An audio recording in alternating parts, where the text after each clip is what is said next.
I always thought that family, no matter how flawed, would protect you on your birthday. That the day you came into the world was supposed to remind them that you mattered, that you belonged. But on my 37th birthday, standing in the middle of a crowded restaurant with a glass of red wine dripping down my new dress, I realized some families don't love you.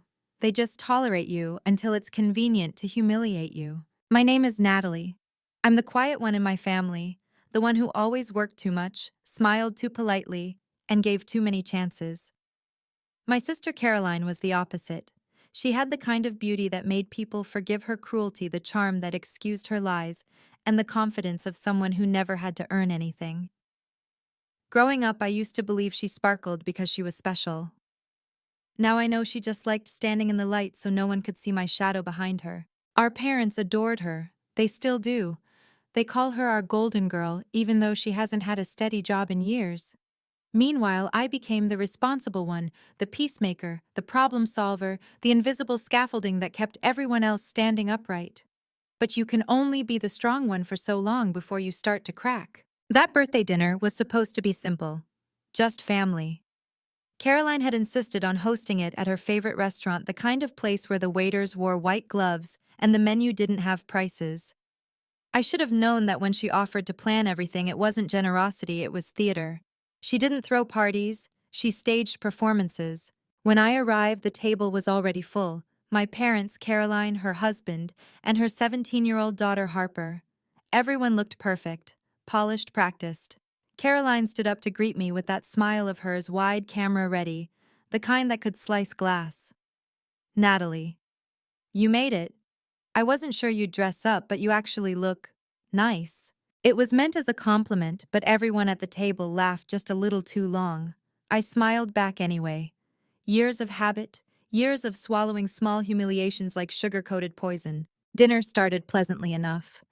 My mother asked about work. I'd just gotten promoted at the design firm I'd spent 12 years building my way up in. Before I could even answer, Caroline cut in. Oh yes, Natalie's big promotion. You're managing what, 2 interns now? It was a jab, of course. My promotion was a major step, but she wanted to shrink it down to something small, something manageable like me. I just said 3, actually, and took a sip of my drink. Caroline laughed, tossing her hair. Oh, I remember when I used to have time for work before I had a real-life husband-child house. You'll get there someday, Nat. Someday. That word had been her weapon for years. She used it to keep me behind her like I was always one step away from being worthy. But the older I got, the more I realized someday was never coming, not because I failed, but because she needed me small to feel big. Halfway through dinner, my niece Harper, who had inherited every ounce of her mother's vanity and none of her restraint, started scrolling through her phone, sighing dramatically. "This is boring," she said loud enough for the table to hear.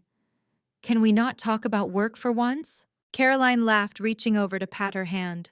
She's just like me at that age. Always restless, always honest. Honest. That's what Caroline called cruelty honesty. She raised Harper to believe that being unkind was the same thing as being confident. And I'd watched that girl grow from a sweet, curious child into a mirror image of her mother's worst traits. When the waiter brought out the cake, my parents began singing off-key, adorable Ernest. For a second, I forgot the tension. I laughed, blushing as the candles flickered. "Make a wish," my mother said, and I closed my eyes. I didn't wish for money or love or success. I wished for peace. Just 1 year where I didn't have to prove my worth to the people who should have seen it all along. When I opened my eyes, Harper was holding her drink, a tall glass of red wine, even though she wasn't old enough to order it. Caroline must have let her have a sip to feel grown up. But she didn't just sip. She smirked. "You know," she said, swirling the glass, "Mom always says you try too hard." But I didn't believe her until now. I froze. The laughter around the table quieted. "Harper," Caroline said sharply, but there was amusement in her tone, not discipline. Harper tilted her head. "You always show up looking like you're pretending to be something you're not." Guess I wanted to see the real you. And before anyone could stop her, she tipped the glass forward. The wine splashed across my chest, cold, sticky crimson. Gasps filled the table. The entire restaurant turned to look. For a heartbeat, I couldn't move. I just stared down at the ruin of my dress, at the liquid dripping from my fingers. Then Harper smiled and said, "Now you look as cheap as your outfit." Caroline half laughed, half gasped. "Harper, that's enough." But she didn't sound shocked. She sounded delighted, like her daughter had just performed the perfect act of rebellion in her honor. I stood up slowly, my chair scraping against the floor. No one moved to help me. My father looked stunned. My mother whispered my name, but Caroline just covered her mouth, pretending to be mortified while her eyes gleamed with triumph. In that moment, something inside me shattered, not like glass, but like ice finally giving way to water. Quietly, I said, "Enjoy your dinner." Then I walked out. I didn't cry in the restaurant. I didn't even cry in the car. But when I got home, when I stripped off that ruined dress and saw the red stains spreading like wounds across the fabric, I broke. Not because of the humiliation, but because I realized this wasn't new. It was the culmination of a lifetime of being mocked, minimized, and manipulated by the people who were supposed to love me. And as I sat there alone on my birthday, staring at the wreckage of something as trivial as a dress, a thought crept into my mind, slow, deliberate, electric. Deliberate. Maybe it's time they finally saw me the way I really am. The next morning, sunlight filtered through my blinds like an unwelcome guest, too bright, too honest. I woke up with that heavy feeling in my chest that follows a night of quiet breakdowns. The house smelled faintly of lavender detergent and cold coffee from the cup I hadn't touched. My dress, the one ruined by Harper's stunt, hung from the back of a chair, still blotched with dried red wine. I stared at it for a long time. It looked like the aftermath of something violent, something final. I'd spent years letting them get away with it, the small insults disguised as jokes, the manipulations passed off as family teasing, the way Caroline always turned my achievements into punchlines. Last night was the moment everything finally crystallized. I wasn't invisible. I was their favorite target. I made coffee, sat at the table, and replayed the scene over and over: Harper's smirk, Caroline's smothered laughter, my parents' silence. That silence hurt most of all. Because when the people who raised you don't defend you, it feels like losing your foundation all over again. Around 10, my phone buzzed. A message from Caroline. "Harper feels awful. She's just a kid, Nat. Don't make a big deal out of it. Let's move on. Okay, love you." I stared at the screen, disbelief turning to something cold. Love you. The words felt like poison wrapped in lace. For once, I didn't reply. I deleted the message and put the phone face down. It was strange, the absence of a response felt more powerful than any argument. Because for years, I had given Caroline the one thing she thrived on: my reaction. Every time she provoked me, every time she played innocent afterward, I gave her my energy, my explanation, my hurt. Not this time. I spent the next few hours cleaning. Not because I cared about the mess, but because I needed order, something in my world to make sense. As I scrubbed the wine stains from the floor, an idea began to form. Not a plan for revenge. Not exactly. More like restoration. If she could humiliate me in front of everyone, I could remind her and them that I wasn't the fragile little sister she thought I was. The following week, an email from my firm arrived. I'd been selected as the lead designer for a high-profile charity gala. It was a huge career milestone, the kind of event where my work would finally be recognized by the same people who'd once dismissed me as background staff. I smiled to myself. The timing was poetic. The gala was scheduled for next month. Caroline's husband, incidentally, was on the board of that same charity. That meant she'd be there, and so would half the people she used to boast about knowing personally. For years, she'd introduced me to her friends as my sister, the artsy one, like I was a hobby she kept around for texture. Now I'd be the one behind the event she'd be attending, and she wouldn't even realize it until it was too late. The next few weeks became a quiet storm. I poured every ounce of energy, every shard of pain into my work. Late nights blurred into early mornings. My team noticed the shift. They said I looked sharper, more focused, as if something had been set alight inside me. I didn't tell them that fire had been smoldering for decades. The night of the gala arrived like a reckoning. The venue, a glass-walled hall overlooking the city, gleamed under soft gold light. Every detail from the floral arrangements to the music had my signature on it. My name wasn't on the invitations, but it was everywhere in spirit. I wore a dark emerald gown, elegant, structured, impossible to ignore. When I looked at myself in the mirror, I barely recognized the woman staring back. Not because I looked different, but because I finally looked like someone who wasn't apologizing for existing. Guests began to arrive. I greeted them calmly, smiling at familiar faces from work, from industry circles, from a few old friends who knew enough not to mention Caroline. And then I saw her. Caroline swept into the room on her husband's arm, dripping in diamonds, laughing too loudly. Harper trailed behind, wearing something that probably cost more than my rent. For a brief moment, I thought about walking away. But then Caroline spotted me. Her smile faltered, just slightly. "Natalie," she said, her tone falsely bright. "Oh, I didn't realize you'd be here." I smiled. "Of course, it's my project." Her eyes flickered confusion first, then something sharper. "Your project?" "I designed the entire event," I said, casually gesturing around. "The theme, the layout, the stage design. My firm handled everything." For once, she didn't have a rehearsed response. She blinked, her carefully curated composure cracking just enough for me to see the truth underneath surprise and a flicker of envy. "Well," she said after a pause, "it's nice, very modern." "That's high praise coming from you," I replied, my tone soft but deliberate. Her husband, oblivious to the tension, clapped me on the shoulder. "You did an incredible job, Natalie. This is stunning." "Thank you," I said, keeping my eyes on Caroline. For the next hour, I watched her unravel in small, delicious increments. She hated not being the center of attention.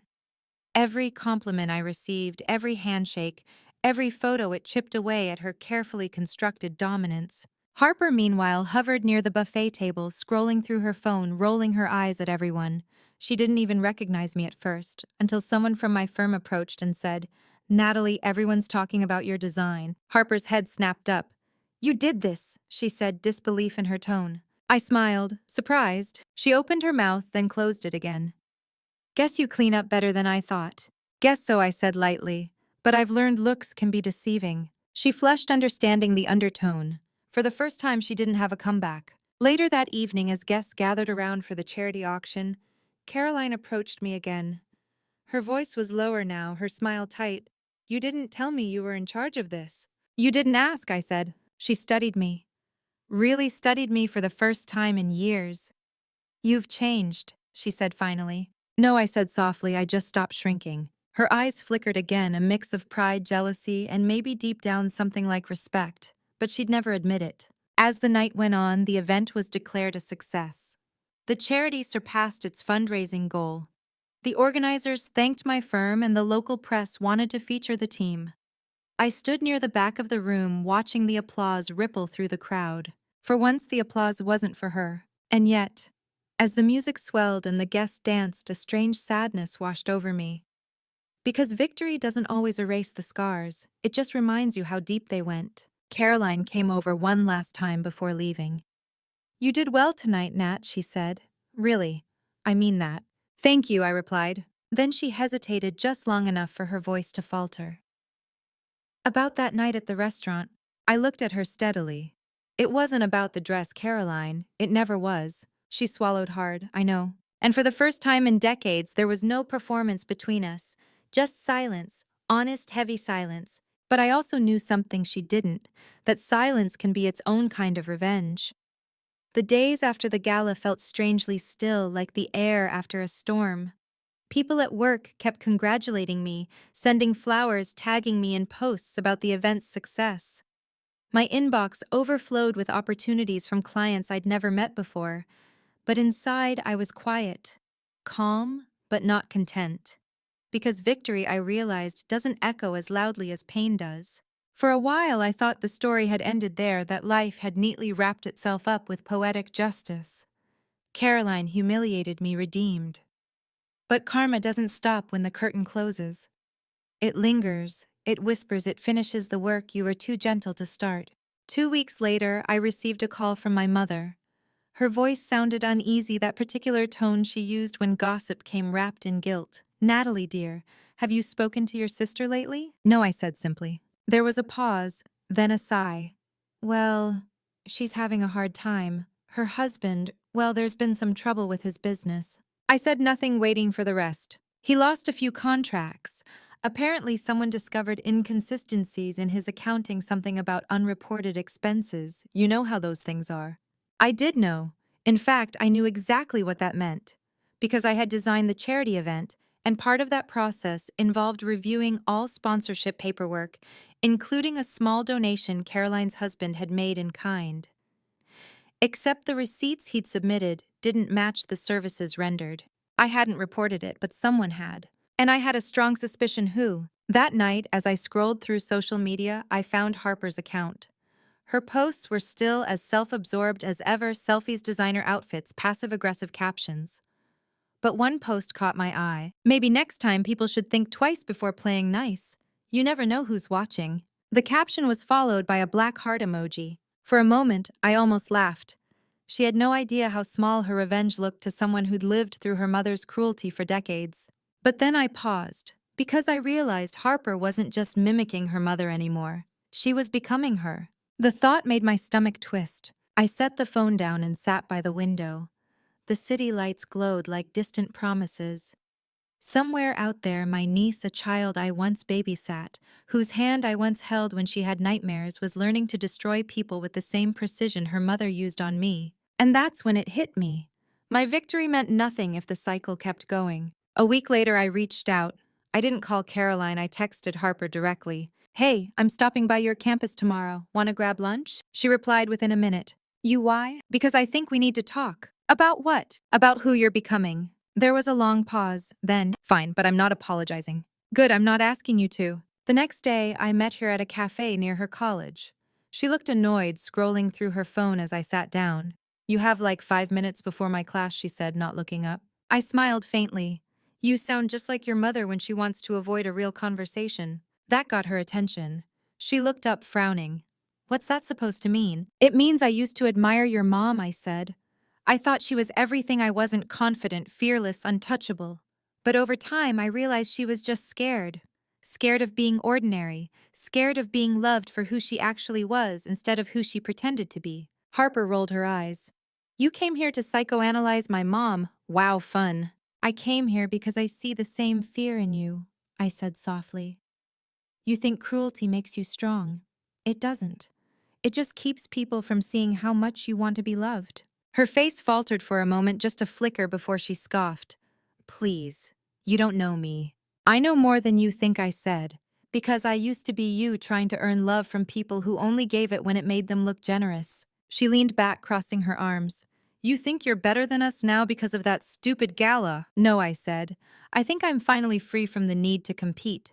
That's what makes me different." Something in my tone must have struck her because she stopped fidgeting. Her bravado cracked. "Mom says you hate her," she muttered. "I don't," I said, "but I don't let her hurt me anymore. That's what she can't stand." Harper stared at me for a long time, her expression unreadable. Then she whispered almost to herself, "She always talks about you, more than she admits." I smiled sadly. "Of course she does. You only obsess over the things that remind you what you've lost." The silence between us stretched. Finally, she sighed, pushing her phone aside. "I didn't mean to ruin your birthday. I just thought, I don't know, it was supposed to be funny." I met her eyes. "Humiliating someone is never funny, Harper. It just makes you look like you're still a child trying to impress the wrong people." Her gaze dropped to her hands. "She said you'd always forgive me." "Maybe I will," I said gently. "But I won't forget. And I don't want you to become someone who keeps expecting forgiveness instead of changing." That last part landed. She didn't say anything for a while. When she finally looked up, there were tears in her eyes. "You really think I'm like her?" "I think you're at a crossroads," I said. "You can be her or you can be better." We sat there for a long time, the noise of the cafe fading around us. When she finally stood to leave, she hesitated. "Thanks, I guess," she said quietly, "for not yelling." I smiled. "You're welcome. For what it's worth, I hope your next birthday feels better than mine did." A small laugh escaped her, watery but real. "Low bar," she said. I watched her walk away, her shoulders tense but lighter somehow. I didn't know if I'd changed anything. Maybe she'd go back to her old ways, maybe not. But for the first time in years, I felt peace. Because I hadn't chosen vengeance. I'd chosen closure. Months later, I got a message from Caroline. "He left. I'm moving out. Harper's staying with me for a while. I heard you met her. Thank you." That was all it said. No excuses, no theatrics, just words stripped bare. And for once I believed her. I think about that night at the restaurant, Sometimes the red wine, the whispers, the laughter that wasn't really laughter. I used to think that moment ruined my birthday. Now I see it differently. It wasn't the night my sister destroyed me. It was the night she freed me from their expectations, from the desperate need to be liked, from the fear of being alone. Because sometimes rock bottom isn't a tragedy. It's the foundation of the life you were supposed to build all along. If you're listening to this, maybe you've been there too, standing in a room full of people who smile as they cut you down. Maybe you've tried to earn love from those who weaponize it. I hope you remember this: your worth doesn't shrink just because someone else refuses to see it. True strength isn't loud, it's the quiet grace of walking away and not looking back. If this story touched you, please like, share, and subscribe for more heartfelt emotional stories of resilience and redemption. Tell me in the comments what moment made you finally choose peace over approval.